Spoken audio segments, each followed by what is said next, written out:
Assalamualaikum warahmatullahi wabarakatuh. Alhamdulillahi rabbil alamin.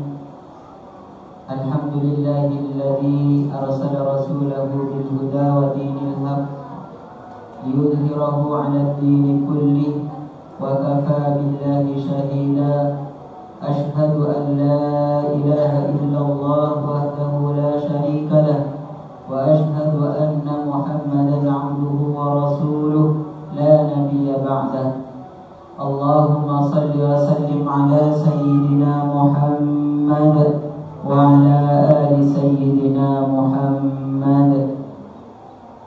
Bapak Ibu, salat jamaah salat tarawih, jamaah salat isya yang dirahmati Allah Subhanahu wa taala.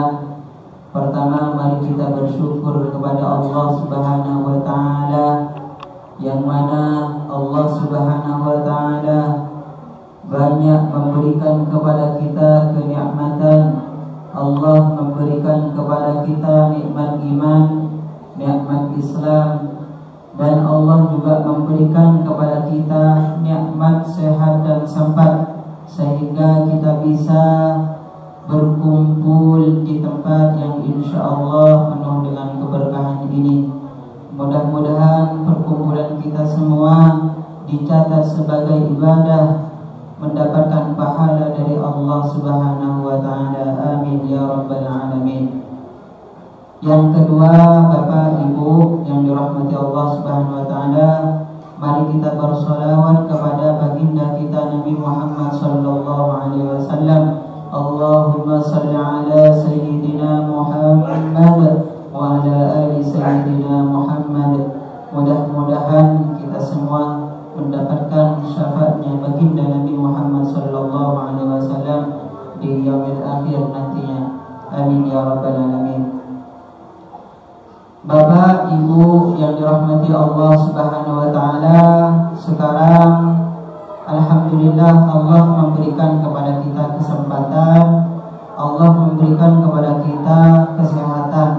Mudah-mudahan nikmat sehat yang Allah berikan kepada kita bisa gunakan untuk taat kepada Allah, beribadah kepada Allah Subhanahu wa taala. Apalagi sekarang bulan Ramadan sudah mau hampir habis, tinggal 6 hari lagi ya.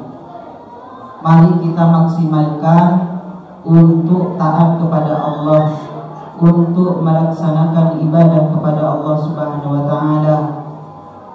Kita berpuasa 1 bulan penuh, jangan sampai puasa kita hanya mendapatkan lapar dan dahaga saja. Kita harus meninggalkan sesuatu yang bisa merusak pahala-pahala kita ketika kita melakukan ibadah puasa di bulan Ramadan. Sebagaimana yang dijelaskan di dalam hadis Nabi Muhammad sallallahu alaihi wasallam, khamsun yufirnas shaim.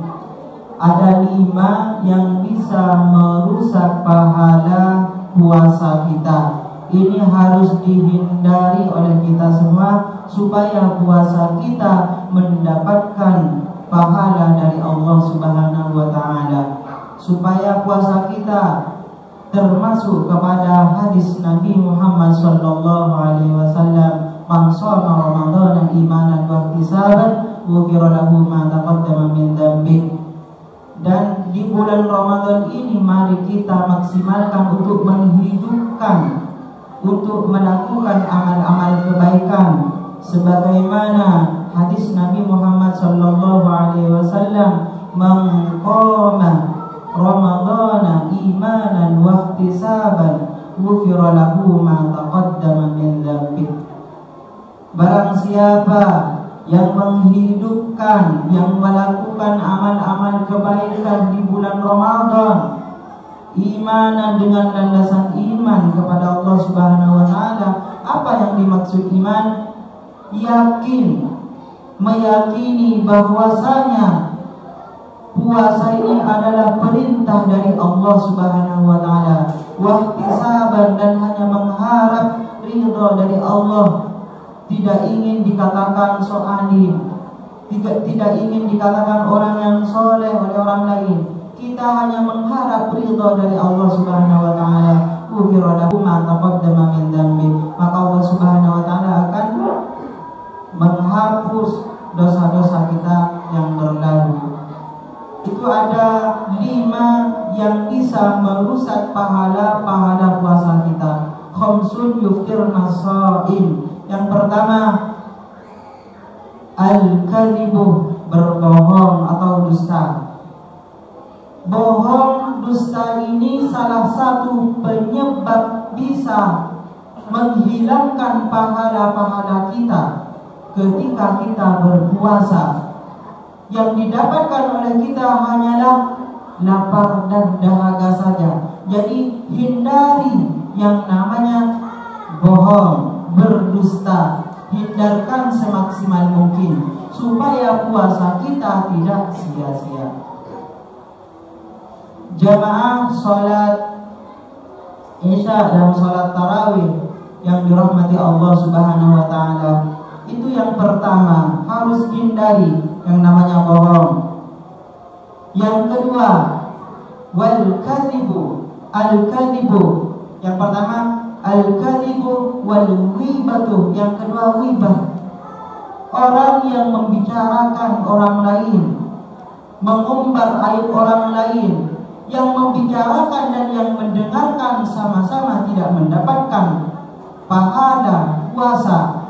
Puasa yang kita kerjakan mulai dari terbit fajar sampai terbenamnya matahari tidak mendapatkan apa-apa, tidak mendapatkan pahala dari Allah Subhanahu wa taala kalau kita menjadi orang yang membicarakan orang lain, ghibah. Yang ketiga, wan namimah, mengadu domba. Orang yang mengadu domba antara saudaranya yang satu dengan yang satunya, ini juga berbahaya. Ini juga merusak pahala-pahala puasa kita. Jangan sampai kita menjadi orang yang mengadu domba, dan jangan sampai kita terlibat di dalam mengadu domba, karena mengadu domba adalah perbuatan yang dilarang oleh Allah Subhanahu wa taala dan dibenci oleh Allah Subhanahu wa taala. Ini dihindari semaksimal mungkin. Jangan sampai kita menjadi provokator. Tidak boleh kita mengadu domba antara saudara-saudara kita. Kalau bisa kita menjadi orang yang bisa memberi semangat kepada orang lain, saling tolong menolong. Jangan sampai kita menjadi provokasi kepada yang lain, karena ini bisa merusak pahala-pahala puasa kita. Yang keempat, wan nadhru bisyahwat, melihat dengan hawa nafsu. Melihat dengan hawa nafsu ini juga bisa merusak pahala-pahala puasa kita. Jangan sampai kita berpuasa hanya mendapatkan lapar dan dahaga. Dan yang terakhir, yang bisa menyebabkan puasa kita tidak mendapatkan apa-apa, tidak mendapatkan pahala dari Allah Subhanahu wa taala, al-yaminul kadzibah, berjanji palsu. Berjanji kepada orang tapi janjinya palsu, tidak menepati janjinya, maka itu juga bisa merusak pahala-pahala puasa kita semua. Kita harus semangat untuk melakukan kebaikan di bulan puasa ini, lebih lagi bulan yang penuh dengan ampunan Allah Subhanahu wa taala. Yang kita harapkan adalah ampunan Allah Subhanahu wa taala. Man qama Ramadan imanan wa ihtisaban ghufira lahu ma taqaddama min dzambi. Kita yang diharapkan bagaimana dosa-dosa kita gugur setelah kita melaksanakan ibadah puasa dan kita menjadi orang yang bertakwa kepada Allah Subhanahu wa taala. Jamaah salat Isya dan salat tarawih yang dirahmati Allah Subhanahu wa taala, mudah-mudahan kita semuanya tidak sia-sia melakukan ibadah puasa ini. Mudah-mudahan puasa yang kita kerjakan mendapatkan pahala dari Allah Subhanahu wa taala, dan mudah-mudahan kita semuanya menjadi orang yang mulia di sisi Allah Subhanahu wa taala. Kurang lebihnya dari saya mohon maaf. Wabillahi taufiq wal hidayah. Wassalamualaikum warahmatullahi wabarakatuh.